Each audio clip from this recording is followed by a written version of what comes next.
নমস্কার।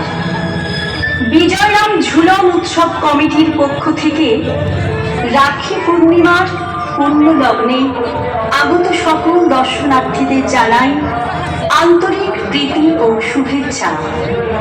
মানুষ ঝুলন যাত্রা উপলক্ষে আজকের নিবেদন অকাল বোধন। আলোক পরিকল্পনা বাপি ঘোষ, ত্রিবেণী হুগলি। রূপসজ্জা দাতা বাবা সাজঘর, প্রোপাইটার হোসেন আলী, নিরদিঘি, পূর্ব বর্ধমান।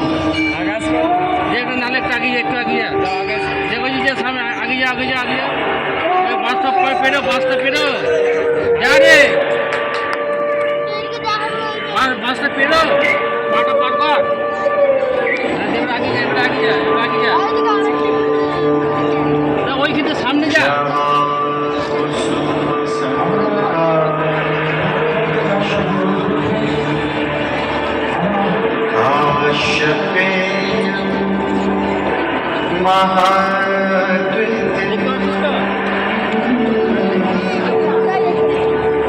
ज्ञानतारि सर्व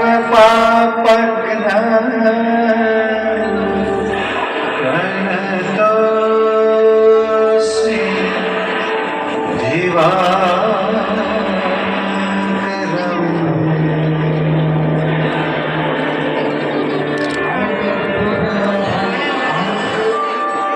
আমার প্রণাম স্বীকার করুন গুরুদেব। আয়ুষ্মান ভব। গুরুদেব, বলো বৎস। এই যে শরৎকালে দুর্গাপূজা হয়, লোকে এই পূজাকে বলে অকাল বোধন। এ বিষয়ে যদি একটু ব্যাখ্যা করেন। বৎস, তবে বলি শোনো। কৈকেয়ীর ষড়যন্ত্রে পিতা দশরথের আদেশানুসারে রামচন্দ্র ভ্রাতা লক্ষ্মণ ও পত্নী সীতার সঙ্গে 14 বৎসর বনবাস জীবন পালন করে। সেই সময় বনবাসে থাকাকালীন লঙ্কেশ্বর রাবণ ছদ্মবেশে রাম পত্নী সীতাকে হরণ করে নিয়ে লঙ্কায় চলে যান।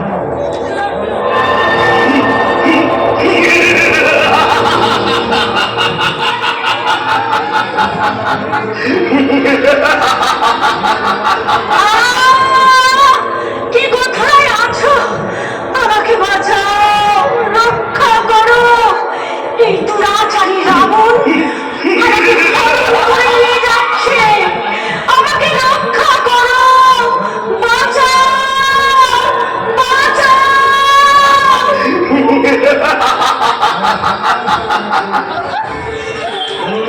বৎস, গুরুদেব, ঠিক এই জন্যে রাম রাবণের যুদ্ধ হয়েছিল। রামচন্দ্র রাবণ বধের জন্য দেবী দশভুজার পূজা করেছিলেন।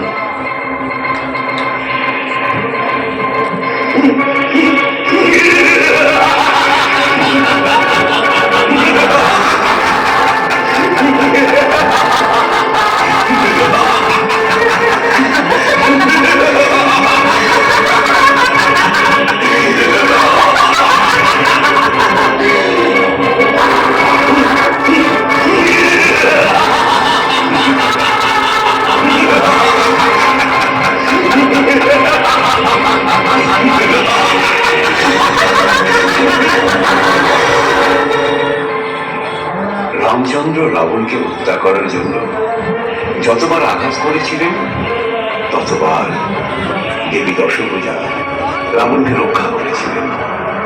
কারণ রাবণ ছিলেন ত্রিকালজ্ঞ ব্রাহ্মণ ও বড় ধার্মিক। রাবণ হত্যায় ব্যর্থ রামচন্দ্র হতাশায় অনুজ লক্ষ্মণ ও বন্ধুবর বিভীষণকে ব্যক্ত করলেন নিজের দুর্দশার কথা।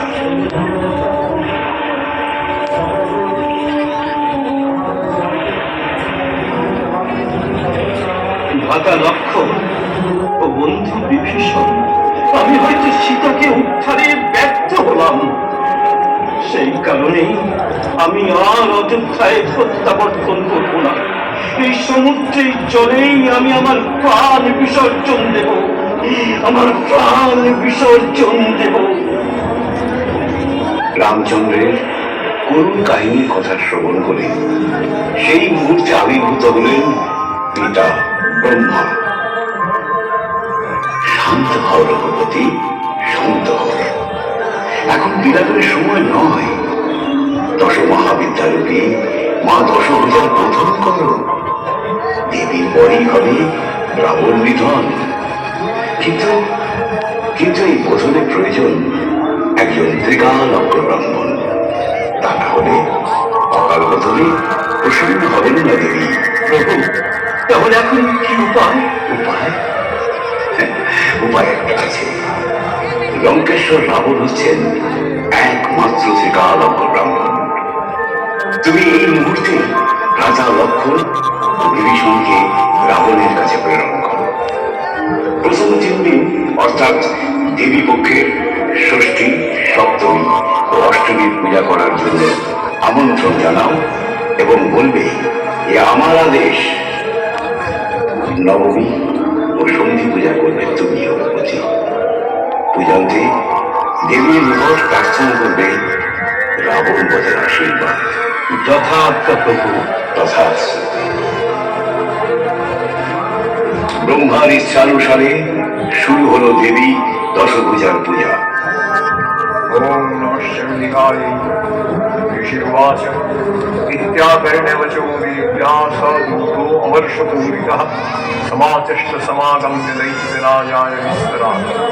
तस्य दूतस्य तद्वाक्यम् आकर्ण्य असुरराट्ततः सक्रोधः प्राह दैत्यानाम् अधिपं धूम्रलोचनम्। हे धूम्रलोचन आशु ध्वंससैन्यपरिवारितः कामामय बलात् दुष्टां केशाकर्षण व्यूहना तत्परित्राणद कश्चित् यदि बोधिष्ठते परः स हन्तव्यो अमरो वा यक्षो बन्धत्वमेव।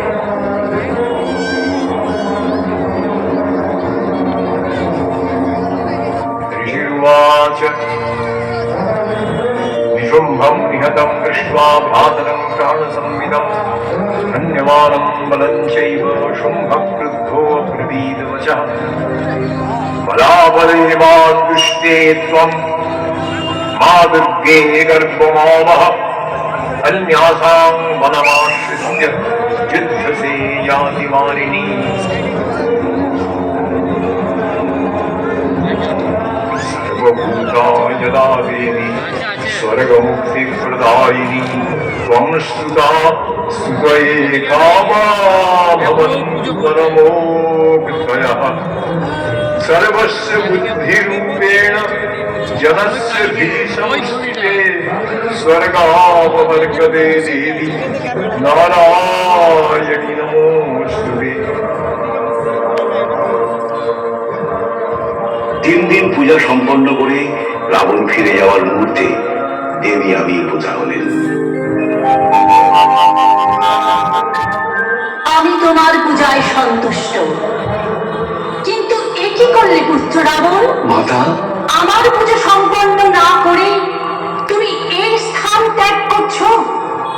কিন্তু আমি কেমন করে তোমায় পরিত্যাগ করব পুত্র?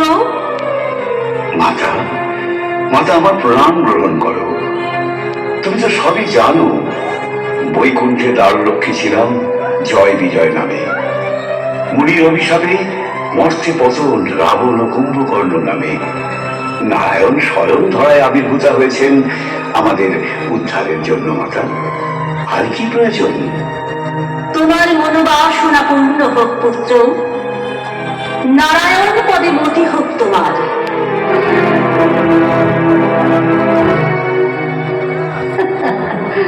এবার দেখি রামচন্দ্র পরীক্ষায় উত্তীর্ণ হয় কি করে।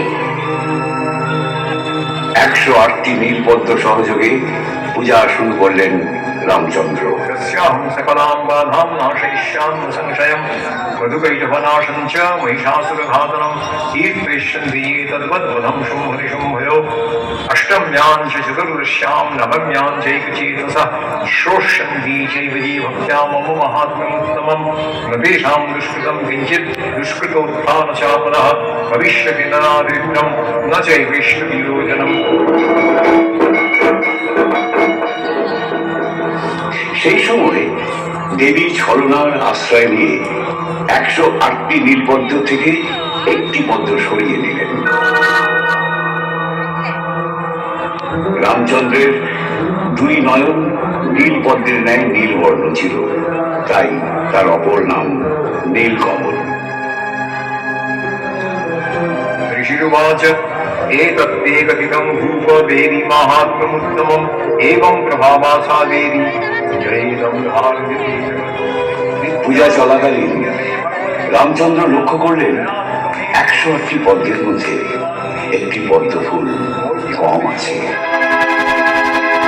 এ কি আরেকটি পদ্ম কোথায় গেল?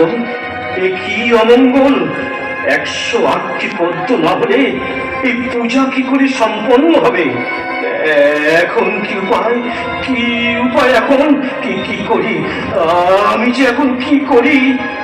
আচ্ছা, লোকে তো আমায় নীলনয়নের জন্য নীলকমল বলে। ঠিক আছে, তাই আমি আমার একটি নয়ন উৎপাটিত করেই দেবীর চরণে অর্পণ করব। শান্ত হও রঘুনন্দন, এই নাও তোমার হারিয়ে যাওয়া পদ্ম। তোমাকে পরীক্ষা করার জন্য আমি একটি পদ্ম লুকিয়ে রেখেছিলাম। তোমার ভক্তিতে আমি তুষ্ট, তুমি পরীক্ষায় উত্তীর্ণ। ব্যক্ত করো তোমার মনোবাসনা। লঙ্কেশ্বর রাবণ আমার পত্নী সীতাকে হরণ করেছে। আমি রাবণকে বধ করে সীতার প্রতি লাঞ্ছনা ও অপমানের চরম প্রতিশোধ নিতে চাই। আপনি এই বর প্রদান করুন দেবী। তথাস্তু, যাও বৎস, রাবণ পত্নী মন্দোদরীর কাছে যাও। তার কাছে আছে রাবণের মৃত্যুবাণ। সেই বাণ সংগ্রহ করে রাবণকে বধ করে অযোধ্যায় প্রত্যাবর্তন করে শরৎকালে আমার পূজা প্রচলন করো। এই পূজা অকাল বোধন নামে ধরায় যুগ যুগ প্রচলিত থাকবে। सर्वमंगल मंगल्ये शिवे सर्वार्थ साधिके शरण्ये त्र्यंबके गौरी नारायणी नमस्तुते सृष्टि विनाशाय।